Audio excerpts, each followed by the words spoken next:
নমস্কার বন্ধুরা, সুপ্রিয়া রান্নাঘরে আবারও একটা নতুন পর্বে তোমাদের সকলকে স্বাগত। আজকে ফুলকপি ও গোবিন্দভোগ চাল দিয়ে সম্পূর্ণ নিরামিষ একটা দুর্দান্ত রেসিপি আমি তোমাদের সাথে শেয়ার করব। এই রেসিপিটা গরম ভাতের সাথে বানিয়ে খেতে পারো অথবা শুধু মুখেও খেতে পারো, খেতে দুর্দান্ত টেস্টি হয়। তাহলে চলো বন্ধুরা, দেখে নেওয়া যাক আজকের এই রেসিপিটা কিভাবে বানানো হয়। রেসিপিটা বানানোর জন্য এখানে একটা বড় সাইজের ফুলকপি নিয়েছি। ফুলকপিটা বাজার থেকে কিনে আনার পরে জল দিয়ে ভালোভাবে ধুয়ে নিয়েছি। এবার এই ফুলকপিটা কেটে নেব। এখানে ফুলকপির পুরোটা রান্না করব না, এখানে যেহেতু ফুলকপিটা অনেকটাই বড় আছে তার জন্য অর্ধেকটা ফুলকপি রান্না করব। এখানে আমার বড় ফুলকপি বলে আমি অর্ধেকটা রান্না করছি, তবে তোমাদের ফুলকপির সাইজটা যদি ছোট হয় তাহলে পুরোটা রান্না করে নিতে পারো। সমস্ত ফুলকপির ফুলগুলোকে কেটে নেওয়া হয়ে গেল। এরপরে ফুলকপিগুলোকে এখান থেকে তুলে নিয়ে আবারও একবার জল দিয়ে ভালোভাবে ধুয়ে নেব। সমস্ত ফুলকপিগুলো এখান থেকে তুলে নিয়ে আবার একবার জল দিয়ে ভালোভাবে ধুয়ে নিলাম। এরপরে একটা পাত্রের মধ্যে সমস্ত ফুলকপি নিয়ে নিলাম। এবার এই ফুলকপির মধ্যে দিয়ে দেব গরম জল। এখানে ফুলকপির গরম জল দিয়ে আমি 5 মিনিটের জন্য ভিজিয়ে রেখে দেব। এতে যদি অতিরিক্ত কোনো পোকামাকড় থাকে তাহলে পরে সেটা নষ্ট হয়ে যাবে। ফুলকপিগুলোকে গরম জলের মধ্যে ভিজিয়ে 5 মিনিটের জন্য রেস্টে রেখে দিচ্ছি। আর এদিকে নিয়েছি 1 কাপ পরিমাণ গোবিন্দভোগ চাল। গোবিন্দভোগ চাল একটা বাটির মধ্যে নিয়ে নিচ্ছি। আর এই চালগুলোকে একবার জল দিয়ে ভালোভাবে ধুয়ে নেব। খুব বেশি জল দিয়ে গোবিন্দভোগ চাল ধোবার দরকার নেই, একবারই জল দিয়ে চালগুলোকে ধুয়ে নিচ্ছি। চালগুলোকে জল দিয়ে ধুয়ে নিলাম। এরপরে জলটা ঝরিয়ে একটা ছাঁকনির মধ্যে রেখে দিলাম, তাতে এক্সট্রা জলটা ভালোভাবে ঝরে যাবে। এটা একটা সাইডে সরিয়ে রাখছি। এদিকে ফুলকপিগুলোকে 5 মিনিটের জন্য জলে ভিজিয়ে রেখেছিলাম।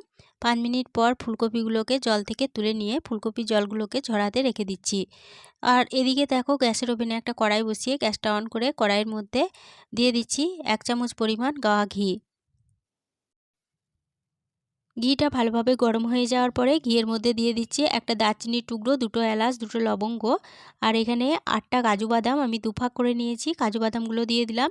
দিয়ে দিচ্ছি 10-12টা মতো কিশমিশ। এবার গ্যাসের ফ্লেমটা মিডিয়ামে রেখে সমস্ত উপকরণ ভালোভাবে নেড়েচেড়ে ভেজে নেব। মিডিয়াম ফ্লেমে সমস্ত উপকরণ ভালোভাবে নেড়েচেড়ে ভেজে নিয়েছি। এরপরে এর মধ্যে দিয়ে দেব যে গোবিন্দভোগ চালটা জল ঝরাতে দিয়েছিলাম, সেই গোবিন্দভোগ চাল দিয়ে দেব। সমস্ত গোবিন্দভোগ চালগুলো দিয়ে দিলাম। এরপরে এই গোবিন্দভোগ চালগুলোকে একটু নেড়েচেড়ে ভেজে নিচ্ছি। আর ভেজে নেওয়ার সময় আমি সামান্য একটু হলুদ গুঁড়ো দিয়ে দিচ্ছি। এরপরে হলুদ গুঁড়ো দিয়ে গোবিন্দভোগ চালগুলোকে ভালোভাবে নেড়েচেড়ে ভেজে নেব। বেশ কিছুক্ষণ সময় ধরে গোবিন্দভোগ চালগুলোকে ভালোভাবে নেড়েচেড়ে ভেজে নিয়েছি। চাল থেকে একটা সুন্দর গন্ধ বেরোতে শুরু করে দিয়েছে, চালটা ভালোভাবে ভাজা হয়ে গেছে। এরপরে এই চালগুলোকে কড়াই থেকে নামিয়ে নেব। সমস্ত গোবিন্দভোগ চাল কড়াই থেকে নামিয়ে নিয়ে ওই কড়াইয়ের মধ্যে দিয়ে দিচ্ছি পরিমাণ মতো সাদা তেল। তেলটা ভালোভাবে গরম হয়ে যাওয়ার পরে যে ফুলকপিগুলো জল ঝরাতে রেখেছিলাম সেই ফুলকপিগুলো তেলের মধ্যে দিয়ে দিচ্ছি।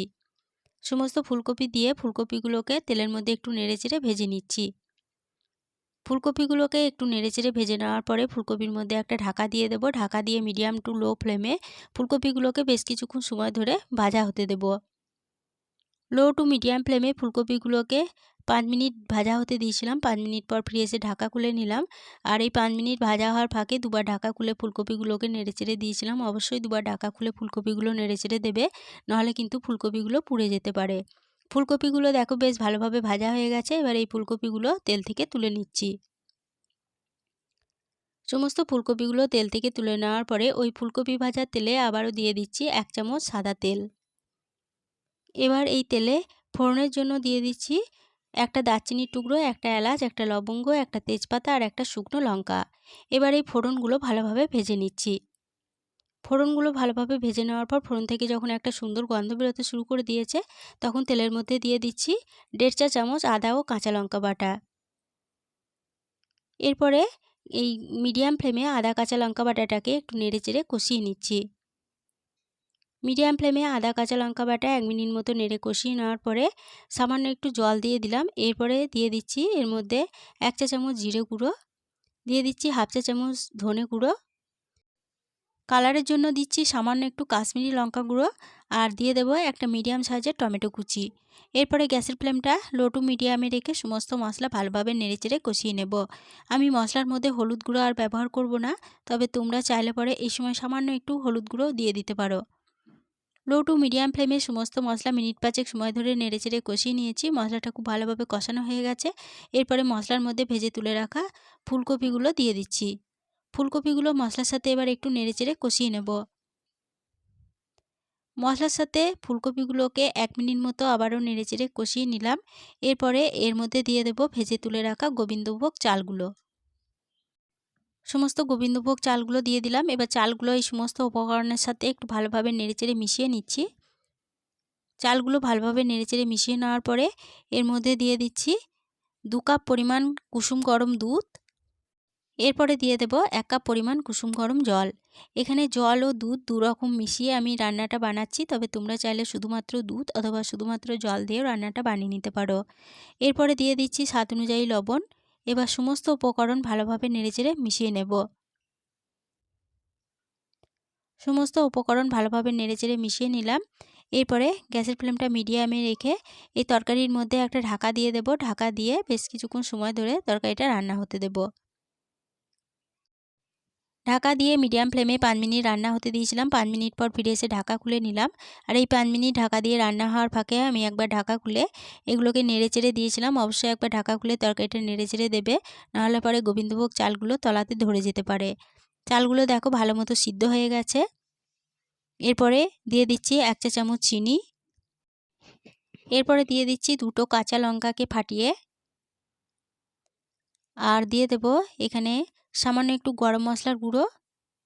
দিয়ে দেব 1 চা চামচ গাওয়া ঘি। এবার এই সমস্ত উপকরণ ভালোভাবে নেড়েচেড়ে মিশিয়ে নেব।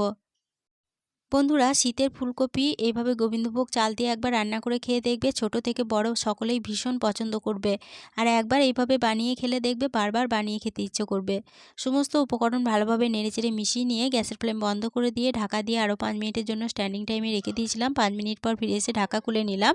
ফুলকপির এই রেসিপিটা পরিবেশনের জন্য একদম রেডি হয়ে গেছে। আজকে রেসিপি প্রথম থেকে শেষ অবধি দেখার জন্য তোমাদেরকে অসংখ্য ধন্যবাদ। রেসিপিটা ভালো লেগে থাকলে প্লিজ লাইক কমেন্ট ও সকলের সাথে শেয়ার করে দিতে ভুলো না। নতুন বন্ধু হয়ে থাকলে চ্যানেলটা সাবস্ক্রাইব করে পাশে থেকো। আজকের রেসিপিটা এই পর্যন্ত ছিল। ফিরে আসবো আবার নতুন কোনো রেসিপি নিয়ে।